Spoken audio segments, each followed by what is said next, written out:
ceux qui doivent, à mon sens, tenir les revendications non seulement des salariés, mais aussi des familles qui sont derrière, et de la société, ce sont les syndicats.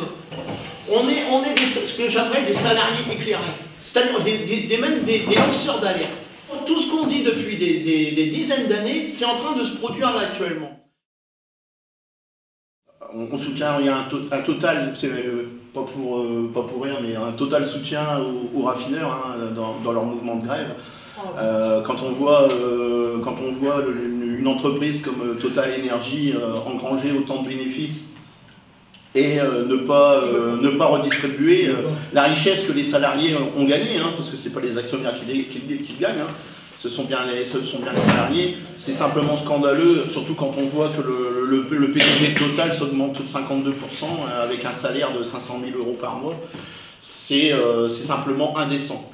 Et donc le 18 octobre, donc mardi, nous organiserons une journée d'action, de mobilisation sur Calais. Bien sûr, nous appelons à la grève générale, mais nous demandons à participer également à une manifestation qui partira à 9h30 hein, de la mairie de Calais. On s'est contacté mercredi par rapport à l'histoire des réquisitions des grévistes qui s'est passé, puisqu'on a bien conscience que c'est une attaque contre tout le mouvement syndical et contre l'ensemble des salariés. Et donc on voulait faire cette conférence de presse pour affirmer notre soutien aux salariés de réquisitionner dans les raffineries, mais également pour justement dire que ça c'est une attaque qui concerne l'ensemble des salariés, l'ensemble de la population. Et puis finalement, les choses ont évolué très très vite. Il y a cet appel à la grève interprofessionnelle qui est arrivé sur la question des salaires, ce qui pour nous permet justement de renforcer ce mouvement des raffineurs, ce qui fait que toutes les professions sont appelées à manifester, à se mettre en grève pour l'augmentation des salaires. Et comme on avait dit la dernière fois, notre revendication commune, c'est le fait qu'il faille indexer les salaires sur l'inflation. Et il y a également un mouvement dans l'éducation nationale qui est appelé par toute l'éducation nationale sur la question de la réforme de la voie professionnelle, où on est en train de massacrer à la tronçonneuse les lycées professionnels et l'enseignement professionnel. Donc clairement, on aura sur ces deux revendications, l'augmentation des salaires, le retrait de la réforme de la voie professionnelle et le soutien aux raffineurs, ça fait trois. Ce sera les mots d'ordre sur lesquels on essaye de mobiliser la plus grande partie de nos salariés. Je rejoins la CGT et la FSU avec les mêmes revendications. Et puis, donc avec un soutien total à tous les grévistes. Donc, voilà, on est derrière eux et puis on leur dit bien surtout de ne rien lâcher. On appelle massivement à un rassemblement mardi, avec l'espoir que tous les corps de métier et la population aussi, on invite la population à nous rejoindre. Parce que voilà, on est tous concernés. Ce mouvement vient de la base et c'est ce qui est le plus important. Je pense que nos confédérations ont décidé de faire un appel à la grève générale sous la pression de leur propre base.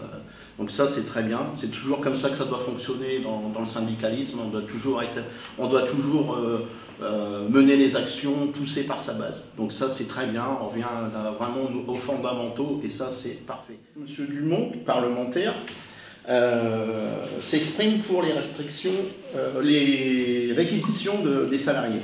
Ce que je trouve quand même particulièrement grave, quand on sait que le droit de grève est constitutionnel, pour moi c'est vraiment une attaque qui est disproportionnée par rapport à ce qui se passe.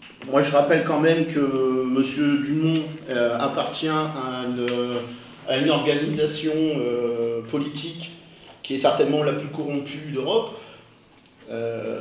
Et que je pense qu'il n'a pas de leçon à donner à des gens qui, eux, travaillent honnêtement et qui demandent simplement un juste retour des choses, c'est-à-dire une petite part des richesses fabriquées par eux-mêmes.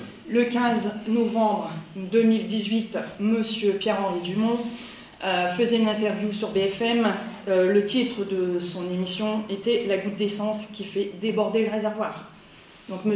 Pierre-Henri Dumont soutenait cette action, sans aucun problème. Et là, il y a quelques jours, Je cite, Monsieur Pierre-Henri Dumont, je demande la réquisition du personnel de l'ensemble des dépôts bloqués. Souvent, le mouvement social, ça agit comme un révélateur.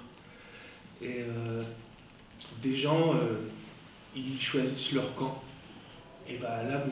Dumont, il a clairement choisi le camp de Total, du MEDEF, et avec le plus profond mépris et des propos très à la limite de la calomnie sur l'ensemble des salariés des raffineries qui sont en grève. Donc ceux qui se faisaient des illusions, peut-être qu'ils comprennent que voilà, ces gens-là, tous ceux qui vomissent sur les grévistes dans la presse, ils ont choisi leur camp, et leur camp, c'est pas celui des salariés et c'est pas celui des organisations syndicales. Je reprendrai qu'un de ces mots dans votre article, c'est le mot indécent.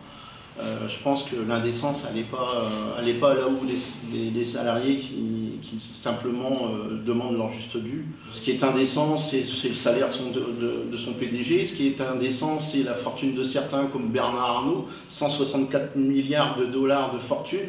Ça, c'est indécent. Un salarié qui revendique 10% d'augmentation de salaire, ça n'a rien d'indécent, c'est juste quelque chose de juste.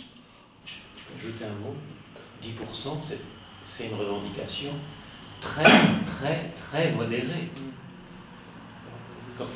Parce que là, on pourrait imaginer une revendication qui exige la confiscation des dividendes versés aux actionnaires de Total ou d'ExxonMobil.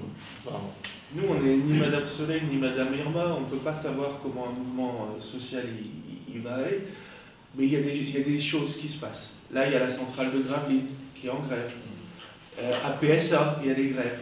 Dans l'automobile, partout, il y a des bagarres sur la question des salaires. Cette journée, qui ne sera sûrement pas la dernière, elle permet d'unifier cette revendication qu'ont tous les salariés d'augmenter les salaires. Et ça, c'est important, parce qu'on défend tous la même chose. C'est pour ça qu'on doit être tous ensemble pour y arriver. Ce qui se passe dans les raffineries, ça peut renforcer beaucoup de corps de métier. Ça peut donner des idées à plein de salariés. Parce que si à Total, ils sont passés de 5% à 7% et on ne sait pas jusqu'où ils arriveront, et ça peut vouloir dire que si un groupe comme Total il lâche, et peut-être que dans d'autres boîtes, ça lâchera aussi. Et pour moi qui suis fonctionnaire, peut-être que mon patron qui est l'État, il lâchera aussi. Moi je qualifierais cette journée du 18 octobre, la journée du ras-le-bol, puisque on entend de partout. Moi je suis dans la fonction publique territoriale, on est hyper mal lotis, puisque nos salaires, c'est vraiment la misère. Donc là, je crois que ça va être le ras-le-bol général, et oui, ça va partir, peut-être doucement, mais c'est sûr que l'ampleur, ça va grandir, sans aucun problème. Moi, j'ai pu être pessimiste par le passé. Là, je me dis qu'on a un très joli coup à jouer pour plus de justice sociale. C'est pas pour embêter, Pierre-Paul Jacques. C'est simplement parce que voilà, la justice sociale qu'on réclame depuis des décennies, on peut l'entrevoir.